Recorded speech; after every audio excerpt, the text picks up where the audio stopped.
നമ്മളിങ്ങനെ ഒരുമിച്ച് ഇരുന്നിട്ട് എത്ര വർഷമായെന്ന് അറിയണം. എനിക്ക് തോന്നുന്നു 6ാം ക്ലാസ്സിലെങ്ങാണ്ട പഠിക്കുമ്പോഴാണ്.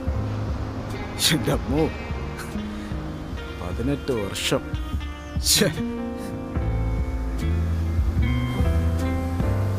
നമ്മൾ ഈ ചെയ്തു കൂട്ടിയതൊക്കെ വെച്ച് നോക്കുമ്പോൾ ഈ വാളി പയ്യന്മാരെക്കാളും കഷ്ടം തന്നെ ഡേ.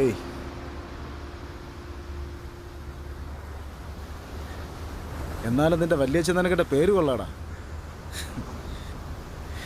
പുളിയോളി.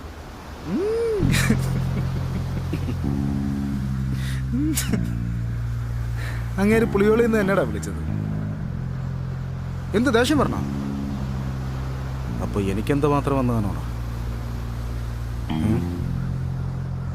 അത് വിട്. പക്ഷെ നിനക്ക് ഭയങ്കര ഐശ്വര്യം തന്നെടേ. നീ എന്തിട്ടാലും അത് കുറുക്കി എന്നെ കൊണ്ടു. പക്ഷെ ഒരിടത്ത് മാത്രം കുറി മാറിയല്ലടാ. കുറുക്കി വരെ കുറ്റിക്കാണ് കൊണ്ടത്. കുറ്റിയൊക്കെ തെറിച്ച് ഏത് വാക്ക് പോയി കാണുമെന്ന്. പാവം, അയാളുടെ വിഷമം അയാൾക്കല്ലേ അറിയൂ. എന്തായാലും കറങ്ങിത്തിരിഞ്ഞ് അവസാനം ഞൊണ്ടി കാലം കൊണ്ട് വന്നു നിന്ന നിപ്പ് കണ്ട, അതാണ് മാസ്.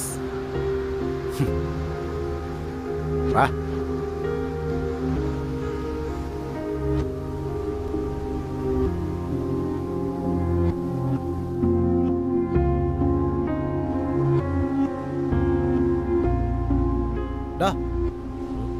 നിനക്കവളെ ഇഷ്ടമായിരുന്നോ? മാളൂലേ? വിഷമമുണ്ടല്ലോ അവള് വേറെ കെട്ടിപ്പോയേനെ.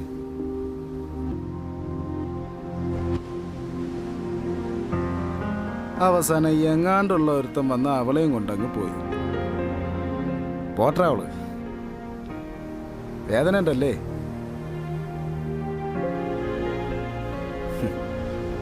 ഇതിനേക്കാളും വലിയ വേദനയൊക്കെ ഞാൻ പണ്ടേക്ക് അനുഭവിച്ചാടാ.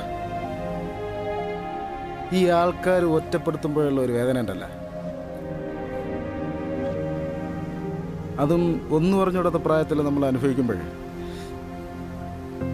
ചിലപ്പോൾ അതൊക്കെ എനിക്ക് തോന്നുന്നു നിനക്കൊന്നും പറഞ്ഞാൽ മനസ്സിലാവില്ല. എവിടെ പോയാലും ആരെങ്കിലൊക്കെ വിളിക്കും നിക്കറ് തൂറിയുന്നു. ഇതൊക്കെ കേൾക്കുമ്പോണ്ടല്ല എനിക്കങ്ങ് അരിച്ച് കയറുവങ്ങ്. പിന്നെ എപ്പോഴൊക്കെ എനിക്കങ്ങ് ദേഷ്യം, സങ്കടം, ഇതൊക്കെ കാരണം ഞാനും മൊത്തത്തിലങ്ങ് മാറിയടാ. തിരിഞ്ഞു നോക്കിക്കഴിഞ്ഞാൽ ഒന്നുമില്ല, ശൂന്യം. നമ്മൾ നേരത്തെ ഇതൊക്കെ ഒന്ന് സംസാരിച്ചിരുന്നെങ്കിൽ കാര്യങ്ങളൊക്കെ നേരത്തെ സെറ്റാവായിരുന്നു അല്ലടാ. ശരിക്കും പറഞ്ഞാൽ ഇതുപോലെയൊക്കെ സംസാരിച്ചിട്ട് എത്ര വർഷമാണെന്നറിയോ? എനിക്കൊരു ചമ്മലുണ്ടായിരുന്നു.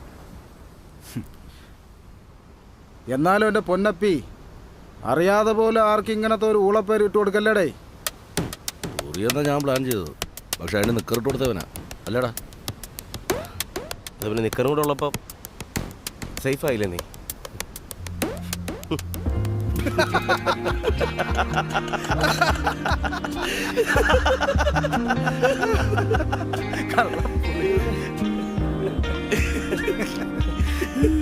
എന്തൊരു പേരുടെ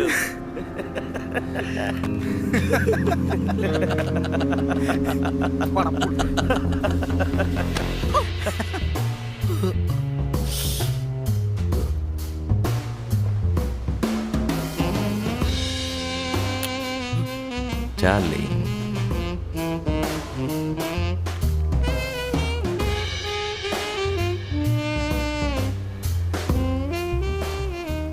എന്റെ നമ്പർ ബ്ലോക്ക് ചെയ്തല്ലേ?